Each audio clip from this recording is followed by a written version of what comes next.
Assalamualaikum warahmatullahi wabarakatuh. Halo anak-anakku semua, jumpa lagi dengan saya Ustazah Dewi. Ayo, masih ingat nggak saya mengajar mempel apa? Ayo. Nah, betul, saya mengajar matematika. Oke, masih semangat ya anak-anakku untuk belajar matematika?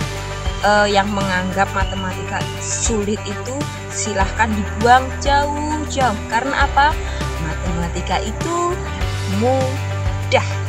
Tanamkan di otak kalian ya. Oke anak-anakku semua, untuk pembelajaran yang pertama ya, kita akan membahas tentang pembulatan. Nah, anak-anak bisa dilihat di bukunya masing-masing di halaman 2 ya. Sebelum saya menerangkan pembulatan, saya akan menerangkan dulu tentang bilangan desimal. Nah, dulu di kelas 3 belum kan? Iya kan?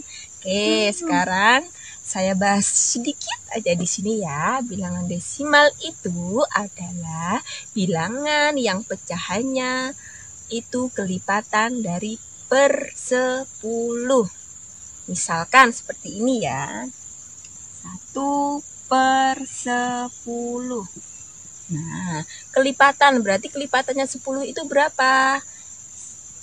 Per 100. Nah, seperti ini. Tapi kalau berbentuk desimal itu biasanya dikasih tanda koma. Seperti ini. Kalau ini nolnya 1 berarti 0,1. Kalau ini nolnya 2 berarti 0,01 seperti ini. Nah, inilah yang dinamakan bilangan desimal. Bilangan kelipatan dari 10 yang biasanya ditulis dengan tulisan koma. Seperti itu ya. Oke, sekarang kita masuk di pembulatan. Apakah itu pembulatan dan bagaimana cara mengerjakannya? Nanti kita akan bahas di sini ya. Nah, karena kita akan mengerjakan pembulatan, jadi kita harus wajib tahu bagaimana syarat-syarat pembulatan. Yang pertama, syarat-syarat pembulatan yang pertama adalah jika angka kurang dari 5,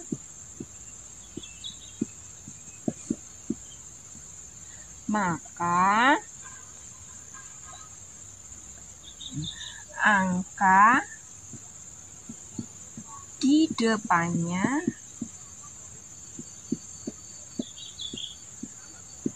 tetap atau tidak berubah.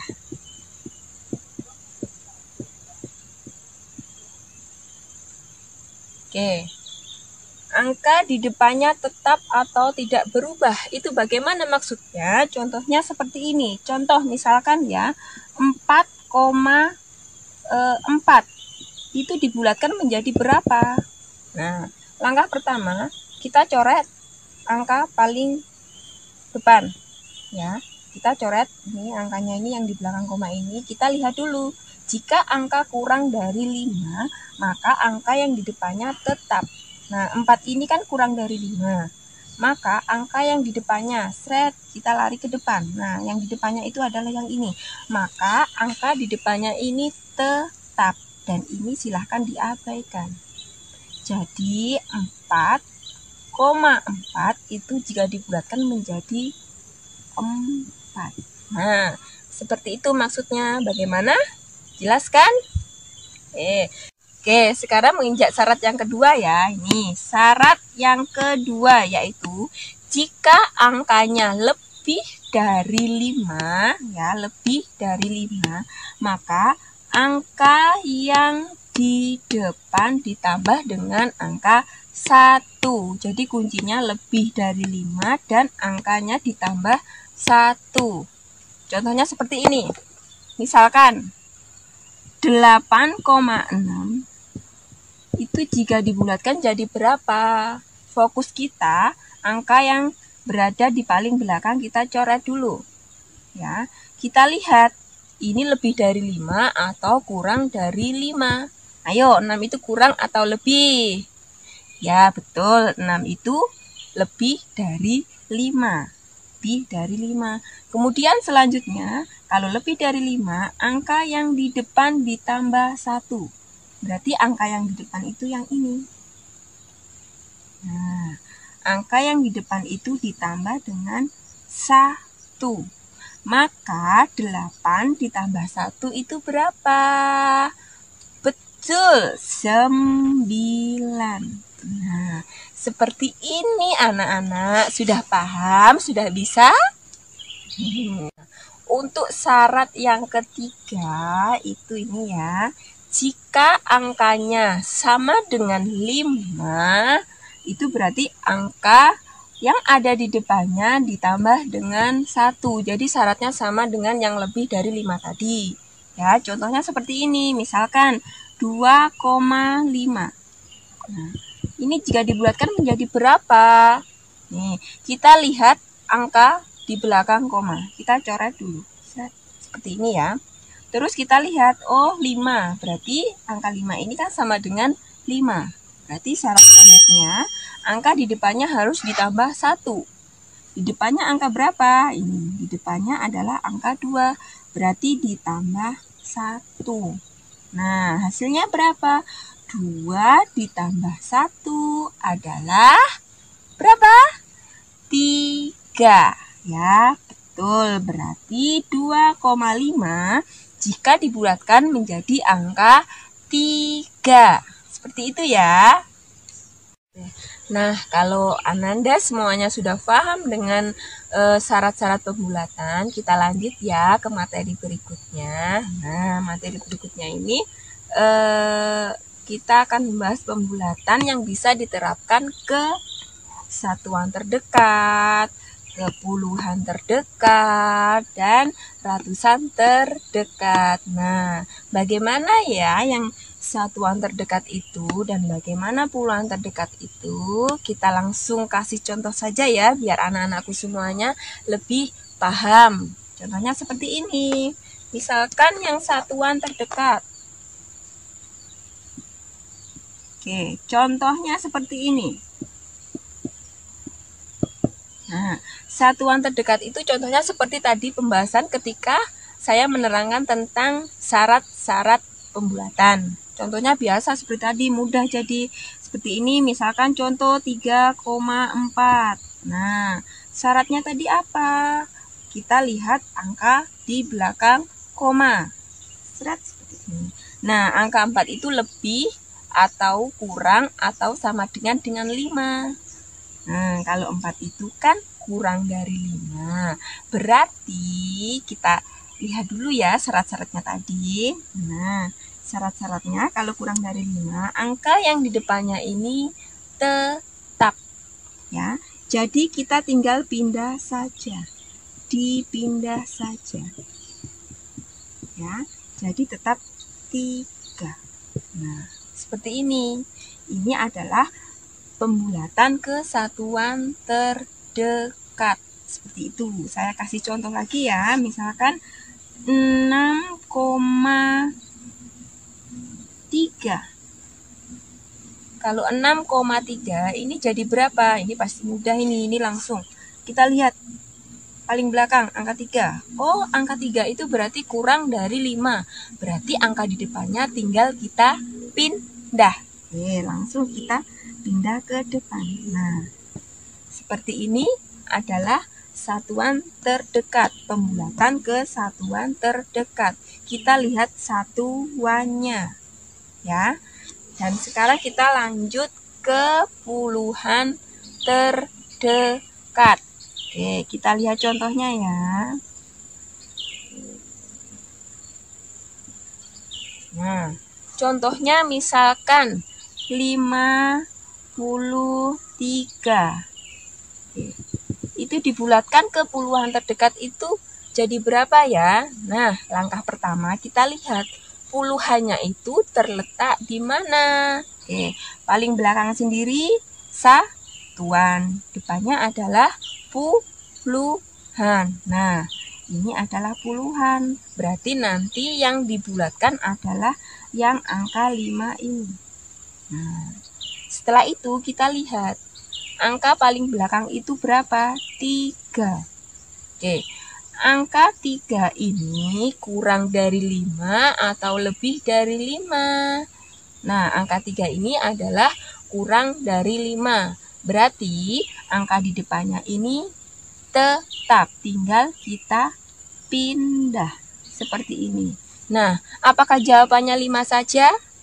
Tidak, karena apa? Karena ini kan membahas tentang puluhan. Jadi di depannya ini berubah jadi angka 0. Jadi 53 jika dibulatkan menjadi 50, seperti itu. Ya, ini bedanya kalau puluhan terdekat sama satuan. Kalau satuan tadi cuma angkanya satuan saja, nggak ada nolnya. Karena satuan ya, kalau puluhan berarti harus 2 angka. Yang belakang sendiri jadi 0. Ini namanya puluhan. Ya, saya kasih contoh lagi ya. Misalkan angka 76. Nah, angka 76 ini berarti kita coret yang depan. Nanti yang dirubah itu yang ini. Nah, syarat-syaratnya dilihat lagi ya. Angka 6 ini lebih dari 5 atau kurang dari 5. Oke, angka 6 ini ternyata lebih dari 5. Kalau lebih dari 5 berarti angka di depannya ditambah 1. Oke, kita tulis ya. Tambah 1. Jadi 7 ditambah 1 itu berapa? 8. Oke, 8. Nah, jawabannya bukan 8 loh ya. Ingat, ini puluhan. Berarti belakang sendiri ini berubah jadi angka 0. Seperti ini. Oke, sudah paham kan anak-anak? Untuk selanjutnya yaitu keratusan terdekat. Oke, untuk ratusan terdekat ini bagaimana ya? Ya sama, nanti kita harus tahu bagaimana bilangan ratusan itu. Contohnya seperti ini, misalkan 425. 425. Kita lihat yang bilangan ratusan itu yang mana? Ini satuan, ini puluhan, ini ratusan. Berarti nanti yang akan dirubah itu yang ini. Nah, berarti kita lihat angka di depan, di belakang yang akan dirubah tadi angka berapa? Angka 2. Ya, angka 2. Berarti kita lihat syarat-syaratnya tadi. Syarat-syaratnya tadi lebih dari 5, kurang dari 5, atau sama dengan 5. Ya, 2 ini berarti kurang dari 5. Berarti kalau kurang dari 5, yang angka 4 ini tetap ya, tinggal dipindah saja. Ya, ini kurang dari 5, berarti 4-nya tinggal dipindah saja. Nah, seperti ini ya. Seperti yang tadi di puluhan ada nolnya ya, 1 angka, kan puluhan itu nolnya cuma 1 angka. Nah, kalau yang ini ratusan berarti nolnya ada berapa? 2. Ya, berarti 2 ini berubah jadi 0 dan 5 ini berubah jadi 0. Seperti ini. 425 jika dibulatkan ke ratusan terdekat menjadi 400. Nah, seperti itu ya. Paham ya? Saya coba 1 kali lagi ya contohnya. 776. Nah, kalau seperti ini bagaimana? Tetap kita lihat bagian ratusannya yang mana. Kita kotakin. Nah, setelah itu kita lihat angka di belakangnya atau angka yang paling dekat dengan kotaan ini tadi. Angka berapa? Angka 7. Nah, kita lihat ke syaratnya. 7 itu lebih dari 5 atau kurang dari 5. Ya. Nah, dan ternyata 7 itu lebih dari 5. Berarti kalau lebih dari 5, angka di depannya ditambah dengan angka 1. Nah, kita tambah 1 ya.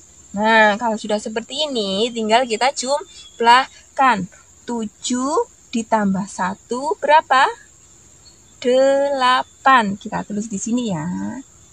Nah, 7 ditambah 1 hasilnya ditulis di sini 8. Dan angka yang di belakangnya tadi berubah jadi angka 0. Nah, seperti ini. Jadi, 776 jika dibulatkan ke ratusan terdekat menjadi 800. Seperti itu ya anak-anak. Matematika mudah kan? Oke anak-anakku semua, itulah penjelasan tentang pembulatan materi hari ini. Semoga anak-anakku bisa semuanya, tapi untuk ngecek kemampuan anak-anak semua akan saya kasih soal ya nanti, dan silahkan dikerjakan. Dan hasilnya silahkan dijabrikan ke saya ya. Saya tunggu. Sekian penjelasan dari saya. Sampai jumpa di materi berikutnya. Wassalamualaikum warahmatullahi wabarakatuh.